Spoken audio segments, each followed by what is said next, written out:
Investor हजरात क्या करते हैं, शेयर्स वगैरह जो परचेज करते हैं वो क्या करते हैं, जो ट्रेडिंग करते हैं शेयर्स की स्टॉक मार्केट के अंदर, वो क्या करते हैं, शेयर परचेज करते हैं, ज़रा सी प्राइस अच्छी मिलती है बेच देते हैं। ठीक है, इसका मतलब क्या है, मेरा बिजनेस मॉडल क्या है जनाब, contractual cash flow plus sale. और इसमें करता क्यों मैं, क्योंकि मेरी नीयत क्या होती है कि जनाब मुझे थोड़ा सा बेनिफिट मिल जाए स्पेकुलेशन पे, तो अदर अमाउंट भी मेरे कैश फ्लो में आने चाहिए। इसी तरह से डिबेंचर है। अब अगर डिबेंचर के लिए मेरा माइंड ये है कि नहीं भाई साहब मैं इसको बेचूंगा नहीं, हाँ लेकिन अगर मुझे पैसों की ज़रूरत पड़ी, मतलब कैश फ्लो के अंदर मैं सिर्फ प्रिंसिपल और इंटरेस्ट को कंसिडर कर रहा हूँ, मैं किसी दूसरे अमाउंट को कंसिडर नहीं कर रहा, तो फिर ये आपके पास दूसरा सिनेरियो आएगा। और इसके साथ जनाब अदर में, अब हम इसको अदर लिख देते हैं, बाकी तमाम सिनेरियोस सारा कुछ यहाँ पे, मतलब जहाँ पे इन दोनों के अलावा हो।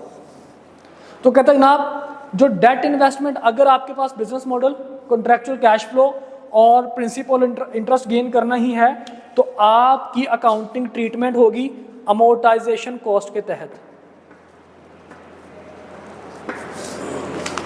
किसके तहत करोगे, अमोर्टाइजेशन कॉस्ट के रूल्स के तहत। ठीक है, और अगर आपके पास contractual cash flow plus sale के साथ प्रिंसिपल और इंटरेस्ट ही आप जनरेट करना चाहते हो, ठीक है जनाब, तो आपकी जो अकाउंटिंग ट्रीटमेंट होगी वो होगी fair value through OCI, fair value through OCI। और जनाब अगर आपके तमाम मैटर्स हैं, मिसाल अदर मैटर्स में क्या आता है, मिसाल के तौर पर हम कहते हैं कि जी हम जितने भी डिबेंचर्स आते हैं ना हमारे पास, जितने भी हमारे पास डिबेंचर इन्वेस्टमेंट होती है, सबको हम लोग प्रॉफिट एंड लॉस में लेके चलते हैं, सबको हम लोग डायरेक्टली किधर ले जाते हैं, इस इनकम को प्रॉफिट एंड लॉस में ले जाते हैं।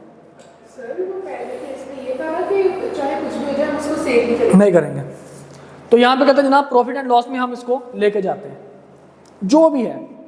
अब अगर मैं किसी को OCI का हिस्सा बना दूं, फॉर एग्जांपल यहाँ पे ये कंडीशन, मैंने ये वाली कंडीशन आ गई, मैंने इसको OCI का हिस्सा बनाया, ये या फिर ये वाली कंडीशन है अमोर्टाइजेशन कॉस्ट का हिस्सा बनाया, लेकिन इसके जैसे बाकी जो मेरे डिबेंचर्स हैं उनको मैं प्रॉफिट एंड लॉस का हिस्सा बना रहा हूँ। तो अब यहाँ पे अकाउंटिंग मिसमैच को ख़त्म करने के लिए, अकाउंटिंग मिसमैच क्या होगा, एक को मैं जनाब बना रहा हूँ अमोर्टाइजेशन और दूसरे को जनाब मैं बना रहा हूँ OCI, या मेरे पास प्रॉफिट एंड लॉस बाकी तमाम को बना रहा हूँ और किसी एक इनमें से किसी एक को जनाब मैं अमोर्टाइजेशन कॉस्ट पे लेकर चल रहा हूँ। तो बाकी क्लास ऑफ एसेट्स या इंस्ट्रूमेंट्स मेरे पास कुछ और अकाउंटिंग ट्रीटमेंट बता रहे होंगे और कोई एक आध जो है वो कोई और बता रहा होगा। तो अब लॉ कहता है जनाब आप इसको मिसमैच को ख़त्म करने के लिए क्या कर सकते हैं, आप अपने अदर मैटर में लेके जा सकते हैं। अदर मैटर का मतलब क्या होगा कि इसको भी क्या कर लो, फेयर वैल्यू थ्रू P&L ले लो।